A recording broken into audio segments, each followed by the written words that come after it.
El viernes pasado llegué antes de lo previsto a casa, y lo primero que escuché fue una carcajada masculina que no reconocí. No era la tele, ni la radio, venía del salón. Abrí la puerta despacio, sin hacer ruido, y lo que vi me dejó parado en el pasillo como si me hubieran dado un golpe en la nuca, un hombre, de pie junto a la mesa, sirviéndose vino de nuestras copas. Lucía estaba a su lado, con ese gesto que yo no veía en ella desde hacía años, como si el mundo entero se redujera a la persona que tenía enfrente. No me vieron. Me quedé a medio metro de la entrada, observando. Él llevaba una chaqueta de cuero, la barba perfectamente recortada, y hablaba con una confianza como si estuviera en su propia casa. Lucía reía bajito, tocándole el brazo cada vez que él decía algo. Y yo no podía moverme. En un segundo me pasaron por la cabeza 1000 preguntas: ¿quién era ese tipo? ¿Por qué estaba en mi salón? ¿Por qué Lucía se comportaba como una adolescente enamorada? No había discusión, ni llanto, ni escena de celos. Era peor. Era la intimidad tranquila de dos personas que ya se conocían demasiado. Me aparté antes de que pudieran verme y me quedé en el pasillo, con el corazón golpeándome en la garganta. Sabía que, en ese instante, algo se había roto, pero aún no sabía hasta qué punto. Me quedé un rato en el pasillo, sin moverme, escuchando sus voces mezcladas con el sonido de los cubiertos que Lucía colocaba sobre la mesa. No era una visita improvisada, eso quedaba claro. Había mantel limpio, velas encendidas y una botella de vino que yo no recordaba haber comprado. Cuando él se sentó, la escuché preguntarle si había encontrado sitio para aparcar, y él le respondió que sí, que en la esquina de la calle Alcalá. No era un encuentro casual, se trataba de algo planificado con detalle. Me aparté y subí las escaleras despacio para que no notaran mi presencia. Desde arriba podía ver una parte del salón a través de la barandilla, y vi cómo Lucía se inclinaba hacia él para servirle más vino, como si fuera un gesto automático de confianza. No podía quedarme allí toda la noche fingiendo que no estaba en mi propia casa, pero tampoco iba a bajar y preguntar qué estaba pasando delante de un desconocido. Saqué el teléfono y marqué el número de nuestro amigo David, que vive en la manzana de al lado. Le pedí que viniera a buscarme, le dije que necesitaba ayuda con algo en el coche para que sonara creíble. Bajé sin mirar al salón, abrí la puerta y salí antes de que ellos pudieran reaccionar. En la calle me encontré con David y le pedí que me acompañara hasta la esquina. Desde allí, a través de la ventana del salón, se veía perfectamente cómo Lucía y ese hombre cenaban tranquilos, riéndose y brindando. David me preguntó si quería que llamara a la policía o que bajara a decir algo, pero le pedí que se quedara callado. No tenía ninguna intención de montar un espectáculo sin saber exactamente con quién estaba tratando. Observamos durante unos minutos y vimos cómo, después de la cena, ella recogía los platos mientras él se quedaba sentado revisando algo en su móvil. En cuanto terminó, Lucía se sentó de nuevo, él le puso una mano en la rodilla y ella no se apartó. Aquello fue suficiente para entender que la relación que tenían iba más allá de una simple amistad. No quise seguir observando, así que me fui con David a su piso.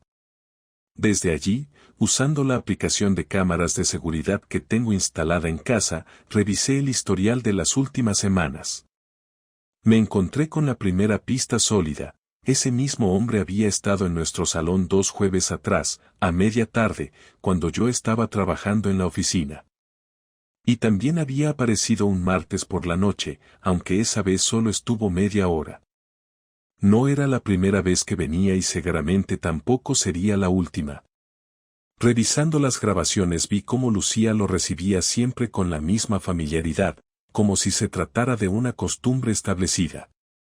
Mientras avanzaba en las grabaciones, anoté mentalmente sus rasgos, la matrícula de su coche y la hora en que solía llegar.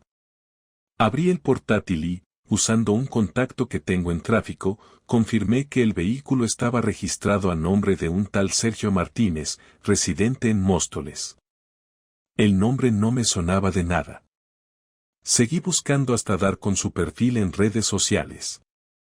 No había muchas fotos públicas, pero en las pocas que encontré reconocí la chaqueta de cuero y el reloj que llevaba esa noche. Descubrí que trabajaba en una empresa de reformas y que, según su perfil, estaba soltero y sin compromiso. No sabía cómo se habían conocido, así que empecé a revisar los mensajes del grupo de vecinos en el que Lucía y yo estábamos incluidos.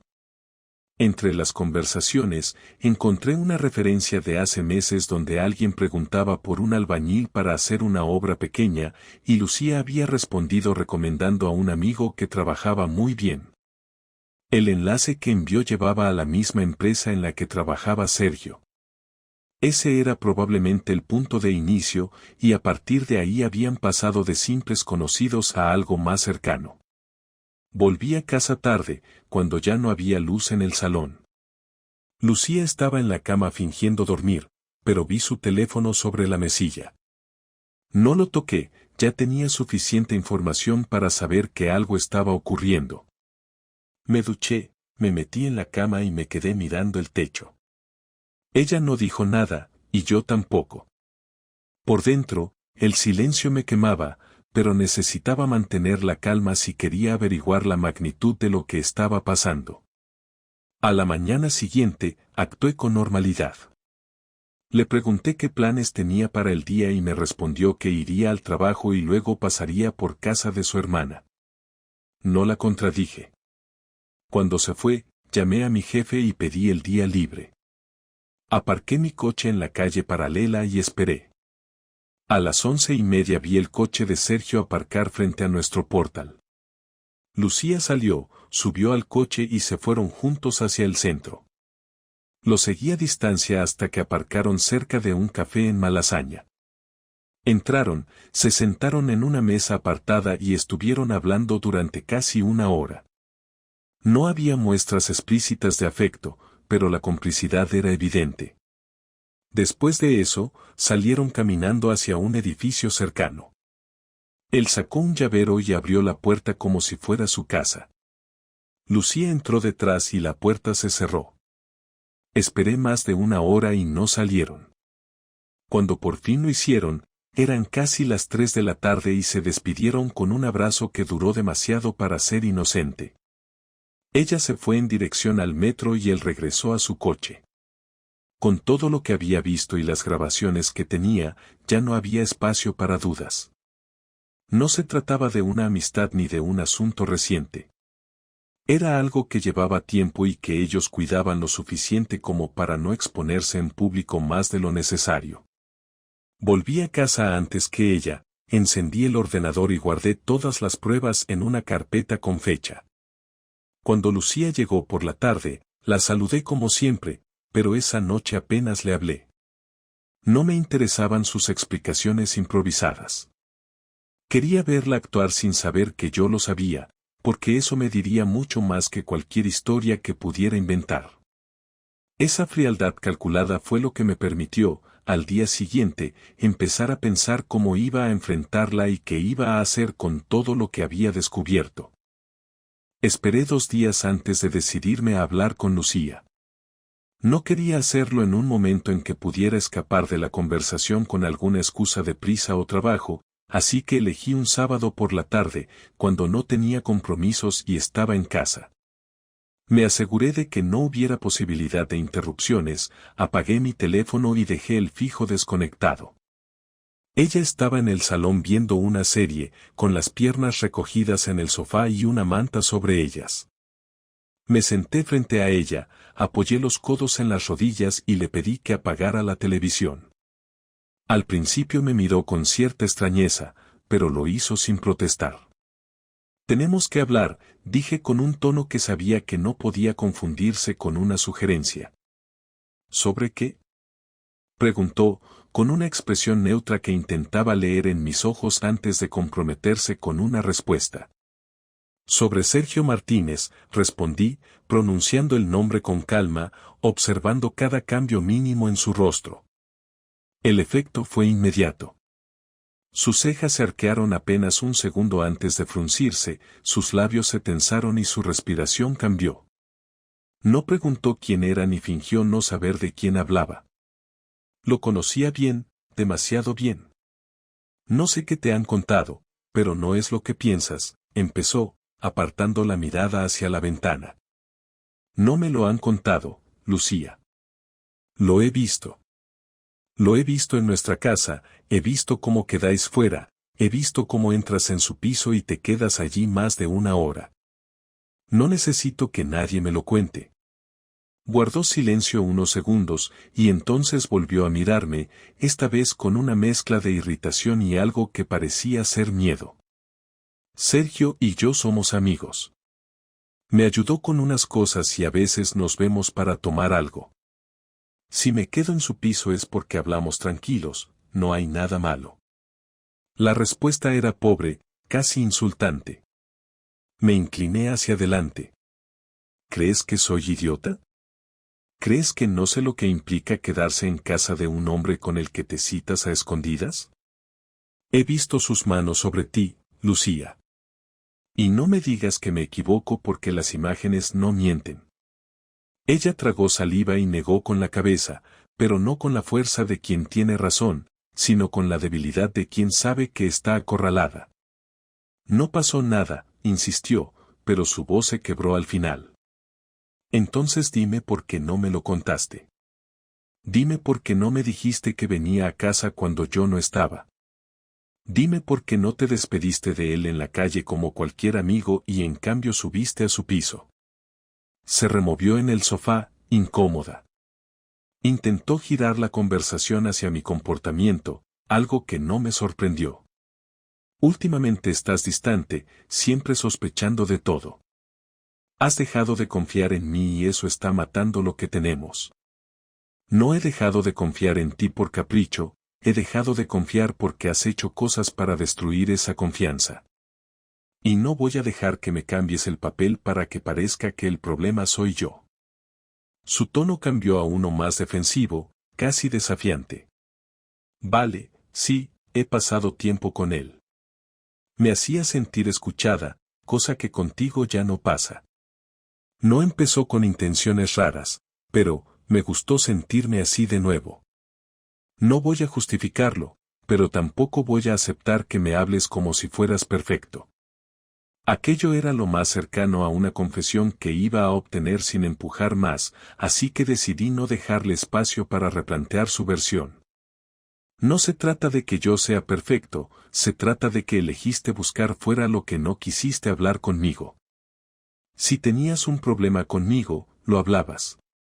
No abrías la puerta de nuestra casa a otro hombre.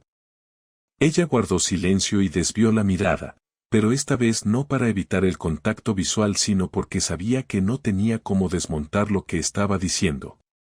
La tensión en el ambiente era tan densa que casi se podía medir en segundos. Me levanté y fui hasta la estantería donde guardo las carpetas del trabajo, pero en una de ellas había metido las capturas de pantalla, las fotos y las grabaciones de las cámaras. La puse sobre la mesa y la abrí para que pudiera ver el contenido. No voy a gritarte ni a insultarte. Solo quiero que sepas que tengo todo esto. No son sospechas, no son interpretaciones, son hechos. Ella pasó las páginas con las manos temblorosas, reconociendo cada imagen, cada fecha y cada detalle. Cerró la carpeta y la apartó como si quemara. No sé qué quieres que haga con esto, dijo finalmente, con un tono derrotado. Lo que quiero es que me digas si vas a seguir viéndolo o si vas a terminar esto hoy. No respondió de inmediato. Me miró largo rato, intentando calcular qué decir. Finalmente habló. No voy a prometer nada que no esté segura de cumplir. Y ahora mismo no sé si quiero terminarlo. Esa respuesta no era solo una bofetada, era la confirmación de que no tenía intención de detenerse. Respiré hondo y asentí. Entonces lo que queda por hablar ya no es sobre él, sino sobre nosotros. Y te advierto que lo que tengo aquí no va a quedarse en esta mesa si decides seguir con él. Lucía intentó suavizar el tono, pero ya no tenía el control de la conversación. Javier, no quiero que esto se convierta en una guerra. Tú elegiste abrir la puerta a que lo fuera, respondí sin levantar la voz. Me levanté y salí del salón, dejándola sola con la carpeta. No quería escuchar más justificaciones ni excusas. Ahora sabía exactamente en qué punto estaba nuestra relación y qué tan dispuesta estaba ella a destruirla. Esa noche dormimos en camas separadas, no por un acuerdo explícito, sino porque cada uno entendió que no había nada que decir que pudiera cambiar lo que ya se había dicho. Pasé los 2 días siguientes en silencio, saliendo de casa temprano y volviendo tarde, no porque tuviera trabajo extra, sino porque necesitaba pensar con la cabeza fría y no quería verla más de lo necesario. Mientras ella creía que yo estaba en la oficina o reunido con clientes, yo estaba trazando un plan para que entendiera que sus decisiones tendrían consecuencias reales. No me interesaba gritarle ni montar escenas, quería que sintiera que había perdido más de lo que ganaba con sus escapadas con Sergio. El lunes por la mañana, cuando ella salió para ir a la clínica, revisé la copia de las llaves que había hecho de su coche hacía un tiempo. Entré en el garaje y saqué de la guantera un sobre con facturas y papeles que no esperaba encontrar. Entre ellos había un recibo de un restaurante caro en el que nunca habíamos estado juntos, fechado la misma noche en la que me dijo que se quedaba trabajando hasta tarde. Eso solo confirmaba lo que ya sabía, pero también me dio una idea más precisa de cómo iba a proceder. Contacté con Álvaro, un cliente de confianza que también es abogado especializado en derecho de familia. Le pedí que preparara la documentación para una separación con presentación de pruebas de infidelidad, pero le dije que no la presentara aún. Quería tener todo listo y en mis manos para usarlo en el momento justo. Álvaro me explicó qué movimientos debía evitar para que ella no pudiera acusarme de nada que me perjudicara legalmente y también me sugirió congelar ciertas cuentas conjuntas para proteger mis ahorros. Esa misma tarde, desde mi portátil, bloqueé el acceso de Lucía a las cuentas que contenían mis ingresos principales y transferí una parte importante a una cuenta solo a mi nombre. No me detuve ahí. Sabía que Sergio trabajaba en una empresa pequeña, de esas en las que la reputación y las relaciones con los clientes son fundamentales. A través de un contacto que había utilizado para obtener la información de su matrícula, conseguí la dirección de correo de su jefe y preparé un archivo con una selección de fotos y vídeos de Sergio entrando y saliendo de mi casa en horarios comprometidos, junto con la información de que era perfectamente consciente de que Lucía estaba casada. No envié nada de inmediato, lo guardé como un as en la manga para cuando quisiera cerrar el asunto de forma definitiva. La tercera parte de mi plan era más personal. Lucía siempre había sido muy cuidadosa con la imagen que proyectaba hacia su familia. Sus padres pensaban que nuestro matrimonio era estable, que no teníamos grandes problemas y que yo era un buen marido. Así que, la noche del miércoles, llamé a su hermano mayor, Tomás, y le pedí que quedáramos para hablar en persona. Nos encontramos en un bar discreto, pedí un café y le mostré, sin rodeos, algunas fotos y los extractos de las grabaciones. No necesitó mucho para entender la situación. Tomás siempre había sido protector con ella, pero no toleraba la deshonestidad. Me dijo que hablaría con sus padres antes de que lo hiciera yo, porque prefería que lo supieran por un miembro de la familia y no por mí directamente. Acepté su propuesta, sabiendo que la noticia correría rápido y sin filtro. Mientras todo esto avanzaba, en casa mantenía una fachada controlada. La trataba con cortesía pero sin afecto, respondía a lo mínimo y nunca iniciaba conversación. Ella intentó recuperar cierta normalidad, preparando cenas o haciendo comentarios sobre planes futuros, pero yo no reaccionaba más allá de un ya veremos o un no lo sé. Esa distancia empezó a incomodarla, y noté que sus salidas se reducían. Quizá por miedo a que aprovechara su ausencia para hacer algo, quizá porque su familia empezaba a presionarla. El golpe final lo di el viernes por la tarde. Lucía estaba en el salón, revisando unos papeles, cuando recibí un mensaje de Álvaro confirmando que toda la documentación estaba lista para firmar. Me senté frente a ella y coloqué sobre la mesa dos carpetas. Una contenía la demanda de separación con todas las pruebas adjuntas, la otra, un acuerdo privado en el que me cedía el uso de la vivienda y renunciaba a cualquier reclamación económica a cambio de que no enviara la información a su familia, a su trabajo y al jefe de Sergio. Ella miró ambas carpetas, primero con desconcierto y luego con una expresión que mezclaba rabia y temor. ¿Qué es esto?, preguntó, tocando los bordes de los documentos sin abrirlos. Tus opciones, respondí con calma. Puedes firmar esto y cerrar este capítulo sin que nadie más se entere de los detalles, o podemos hacerlo de forma pública, y entonces Sergio y tú tendréis que explicarle muchas cosas a mucha gente. Abrió la carpeta con el acuerdo privado y leyó cada párrafo. Se tomó su tiempo, como si estuviera evaluando si tenía alguna ventaja al negarse. Finalmente, la cerró y me miró con frialdad. No pensé que fueras capaz de algo así. Yo tampoco pensé que fueras capaz de traer a otro hombre a nuestra casa. La conversación terminó ahí. No firmó en ese momento, dijo que necesitaba pensarlo, pero yo sabía que había plantado la semilla de la presión que necesitaba. Esa noche dormí sin remordimientos, consciente de que no había actuado impulsivamente, sino con precisión. Al día siguiente, recibí un mensaje de Tomás, sus padres ya sabían todo y estaban furiosos con ella. No me dio detalles, pero me aseguró que la situación en casa de sus padres había sido tensa y que Lucía había evitado visitarlos ese fin de semana. En paralelo, Sergio dejó de aparecer por mi calle. Tal vez Lucía le había contado que yo tenía pruebas o tal vez simplemente decidió que el riesgo era demasiado alto. No me importaba cuál fuera la razón, lo importante era que empezaban a sentir el peso de sus actos. Con cada paso que daba, mi objetivo no era solo terminar con el matrimonio en los términos que más me beneficiaran, sino asegurarme de que la sensación de control que ella había tenido durante sus meses de engaño se convirtiera en la certeza de que ahora yo marcaba el rumbo.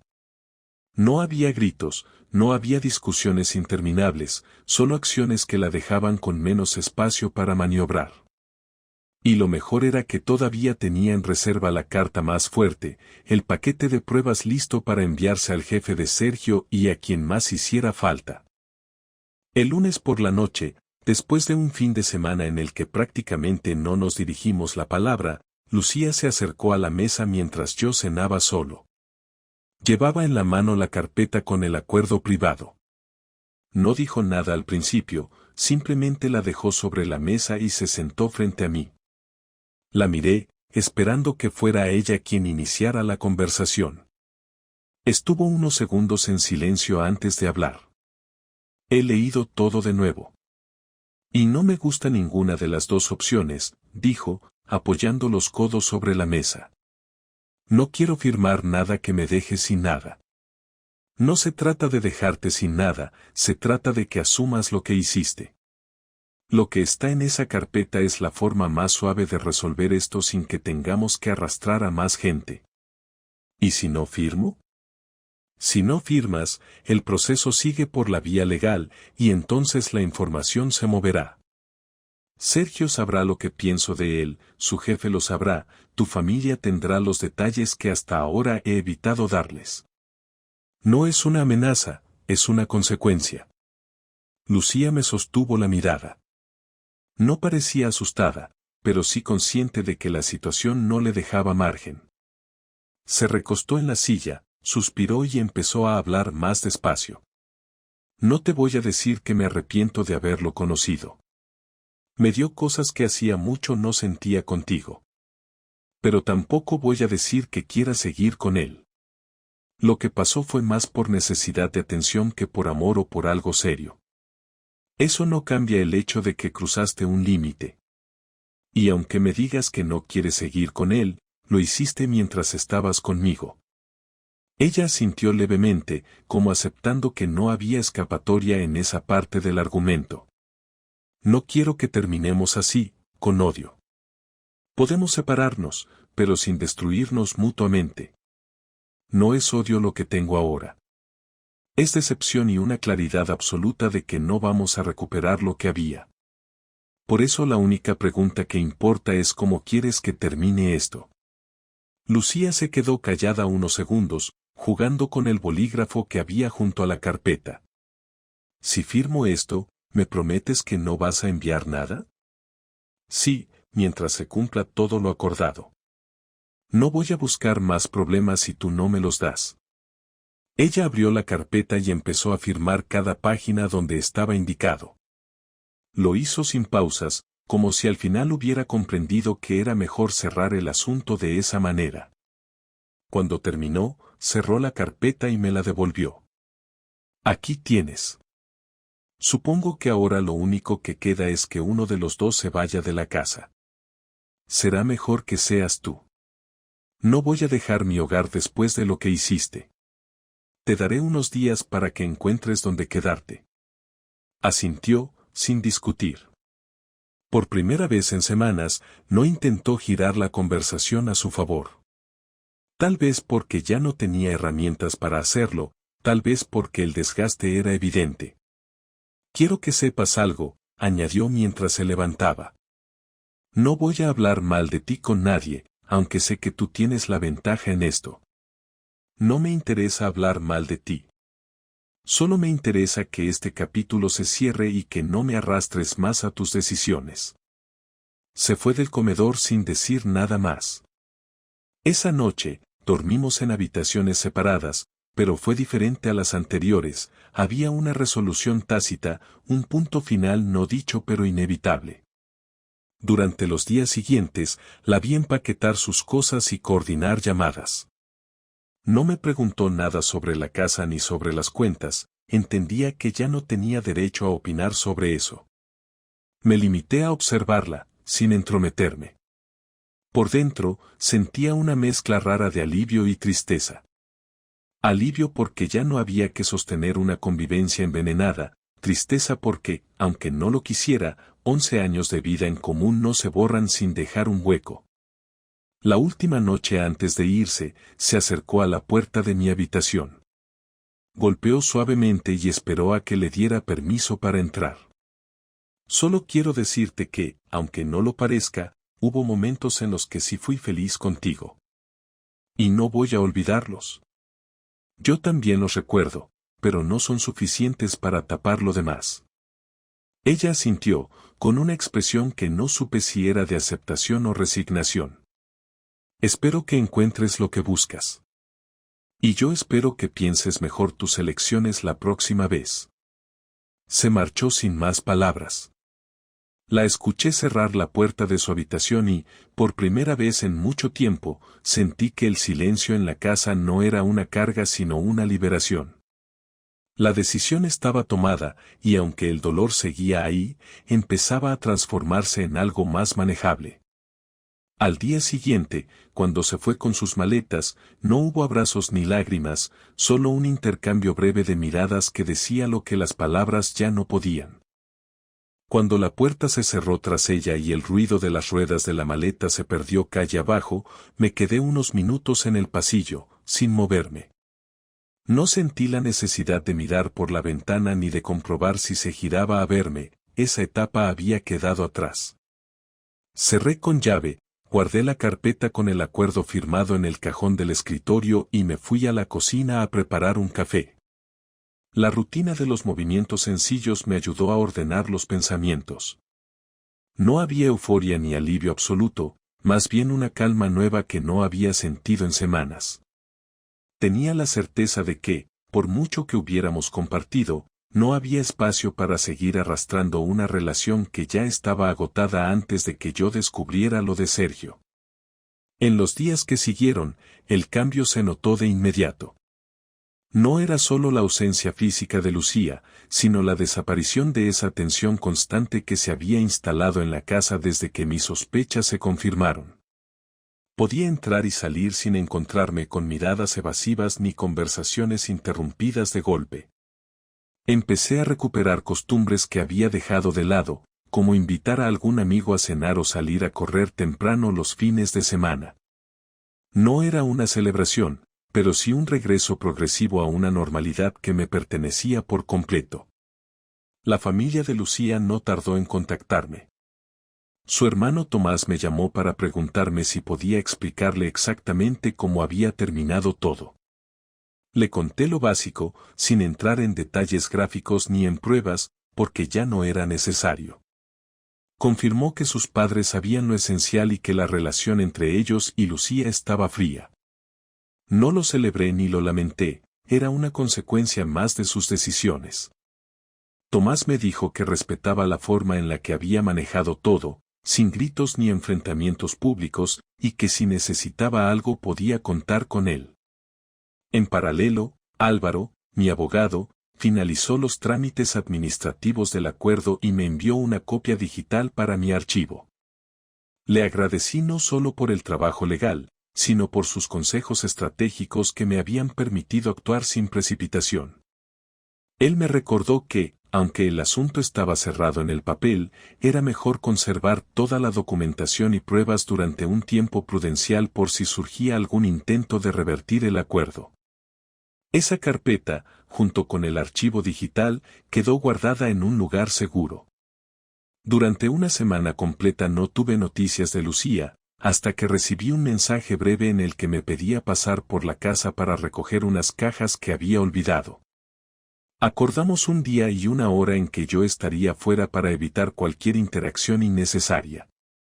Cumplió con lo pactado, y cuando regresé las cajas ya no estaban. Esa fue la última señal directa que tuve de ella. No hubo más llamadas, mensajes ni intentos de retomar contacto. Con el paso de los días, la perspectiva se fue asentando. Entendí que, aunque había actuado de forma calculada para protegerme, también había tomado decisiones que me liberaban de una dinámica en la que llevaba más tiempo incómodo del que me había permitido reconocer. No era solo el engaño lo que había roto el matrimonio, sino todo lo que lo había precedido, la falta de comunicación real, la comodidad que se había convertido en distancia, y la elección consciente de buscar fuera lo que no quiso enfrentar dentro. No me propuse rehacer mi vida de inmediato, ni llenar el vacío con distracciones. Preferí centrarme en reconstruir lo que había descuidado en lo personal. Retomé un curso que había abandonado por falta de tiempo, organicé la casa a mi manera y establecí una rutina de trabajo y ocio que no dependía de las idas y venidas de otra persona. Me sorprendió darme cuenta de que no echaba de menos la relación en sí, sino la idea de estabilidad que había asociado a ella durante años. Hubo momentos en los que pensé en enviar el archivo con las pruebas al jefe de Sergio, no por rencor sino por un sentido de justicia mal entendida, pero siempre que lo consideraba recordaba que el objetivo principal ya estaba cumplido, mi vida había vuelto a ser mía y él ya no estaba presente en ella de ninguna forma. Mantener esa información en reserva me daba más control que usarla impulsivamente. Mes y medio después de su partida, una tarde me encontré con Sergio por casualidad en una gasolinera. Me vio, y por un instante pareció dudar si saludar o fingir que no me había reconocido.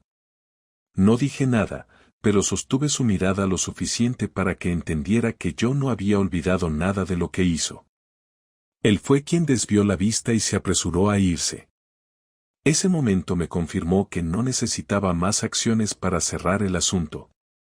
Hoy, mirando atrás, no me interesa rehacer cada detalle de lo que pasó ni preguntarme qué habría ocurrido si las cosas se hubieran hablado antes. Lo que aprendí es que la información y la paciencia son más útiles que la reacción inmediata y que la dignidad se mantiene mejor cuando uno no permite que el otro decida el terreno del conflicto. No tengo interés en saber qué fue de Lucía y Sergio, ni en reconstruir una narrativa en la que yo sea víctima perpetua.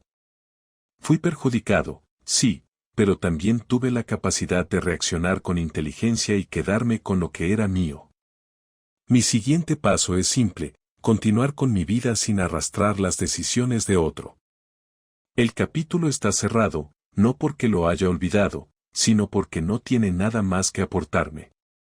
Y aunque no fue la historia que imaginé para mi matrimonio, es la que terminó enseñándome a no delegar mi tranquilidad en manos ajenas.